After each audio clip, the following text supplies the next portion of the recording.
that's where we were offloaded. Only the bodies that were able to jump off, because there was no platform here, just a track.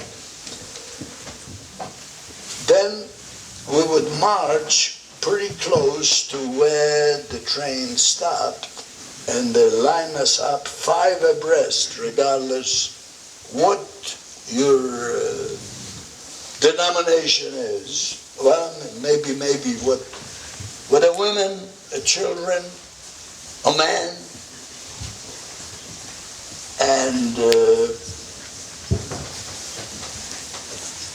we would just stop and you don't know what's going on. But you see that some of the Germans were setting up checkpoints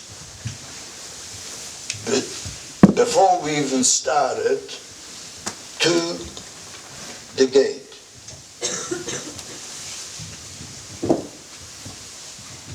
A command comes out, women and children begin marching, so the women and children start marching.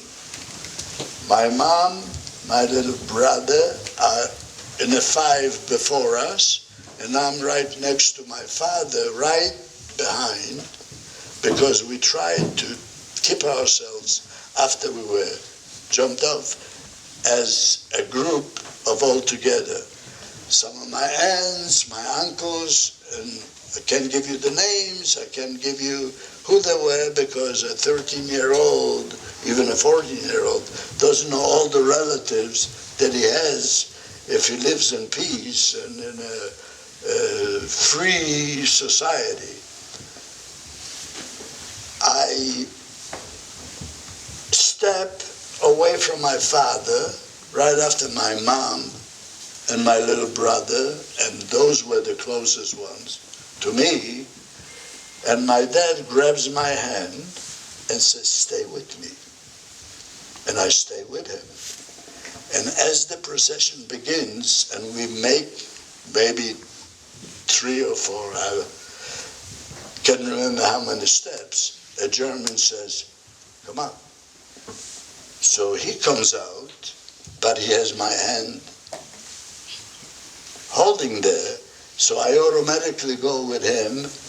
And what the law was, or what the assignment was always, that if a Jewish parent has a child with him, they don't go to any labor line, they go directly into the gas chambers. So he had injured his life by grabbing me with him, but whoever selected him allowed it, and then we were placed in transit type of a mode. So I stayed here. I'd be lying if I told you for what duration, but we were not processed through the showers that I described to you on the outside. But I was processed like that when I was taken to my first concentration camp. So while here, we were treated like strangers would come into your house, and maybe they didn't smell so good. So you were just an obstacle to what was going out with the killing. So we sometimes slept on the floor of the barracks because we didn't have any specific place assigned that we should be there. Came time for us to be placed to a certain concentration camp, and the one that my father was assigned, and of course I was the tag-along, was an aeroplane factory in Poland, and the concentration camp was built specifically next to the camp. By Emily Dubin. I saw butterflies in Majdanek. They flew with caution through the shade of the arch, confused as glooming, rolling green came into view. How could such beauty exist in a place so singularly associated with death? Fields of flowers being fertilized with the rotting decay of their heritage. They flew into the gas chambers, rooms filled with blue-stained concrete and crackling remnants of whispers, echoes of the last words lodged as a lump in the throat, never quite tumbling out of the lips. Choking, sputtering, where's my mom? Silence. They flew into the crematorium, sobs ricocheting from wall to wall like claps of thunder, a roaring wave of echoing sadness, of raw emotion, of life, in a room that none of them had ever seen with air in their lungs. They flew in tight clusters, wings fluttering and overlapping and tangling, hearts beating just a little bit harder to make up for the ones that had been stopped. The ones that were alone flew to one another and took what they needed, a hand on their shoulder, a smile, an embrace, desperately reaching for anything with a pulse, a heartbeat, in a place so stiff with death. They gave and gave and gave, and at the same time somehow became whole. I watched them blend the bitterness of their shared sorrow and spin it into the sweetness of hope, a universal nectar. The butterflies in Majdanek flew, bright blue and beautiful, through pain, through debilitating loss and grief and anger and numbness. And when they were too tired, they used the last of their strength to hold each other up and fly out of the gates. Because they were free.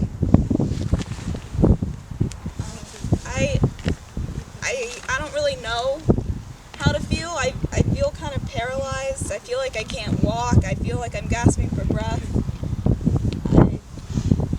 I don't know what I experienced and what to do with it.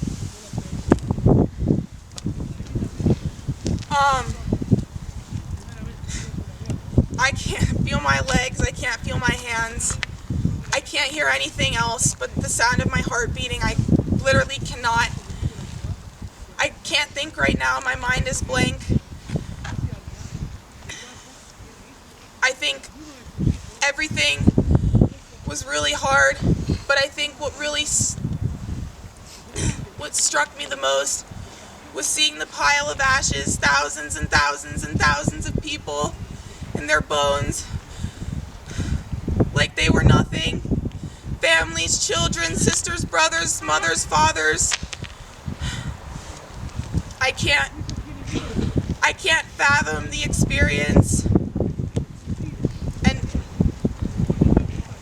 it's just too hard to imagine what they went through.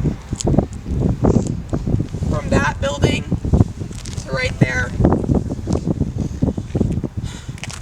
Would anyone else like to share their story? How you're feeling? First thoughts? How do we have a right to pick ourselves up and leave and go to Israel when we leave behind the ashes of those that are martyred here? How dare we just say goodbye and walk away as if nothing happened? How can we leave them here without taking them with us? How do we have the right to do that? How can we be so cold as to turn our backs on them and just walk away? And the answer is we don't. None of us will say goodbye to the ashes and walk away from them. We actually take every single one of those ashes away with us. And they will come with us to Israel. And they will come with us the rest of our lives. Because we carry on their memory forever. We carry on their stories forever. We carry on their names, their legacy, their heritage. It is not there anymore, but it's inside of us. We have a beautiful prayer that symbolizes the taking of the memory and internalizing it. It is the prayer of Kel Malei Rachamim. It is a prayer, it is a request. It is beseeching God to help us internalize their memories forever and carry it with us. When we pray this beautiful prayer, We stand and we soak in their stories, their heritage. We soak it inside of us so we can take it with us. Alon has asked for this moment to share in a beautiful, moving Kelmale.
Before they were murdered,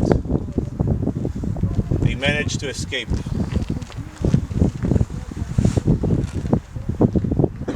For 40-some years, he did this El Maleh Rachamim at one of the 3 national ceremonies of Yom HaShoah in Israel. This recording was done when he's knowing that this is the last time he's going to do it. 2 weeks later, he passed away.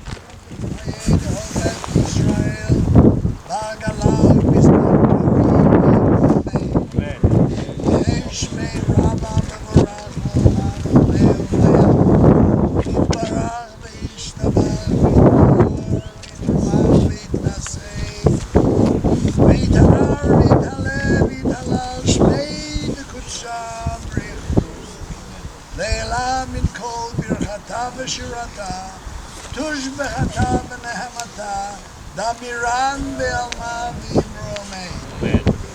יהי שלמה רב בן שמעיה, והיים טובים עלינו ועל כל ישראל וימרומי. עושה שלום במרומיו,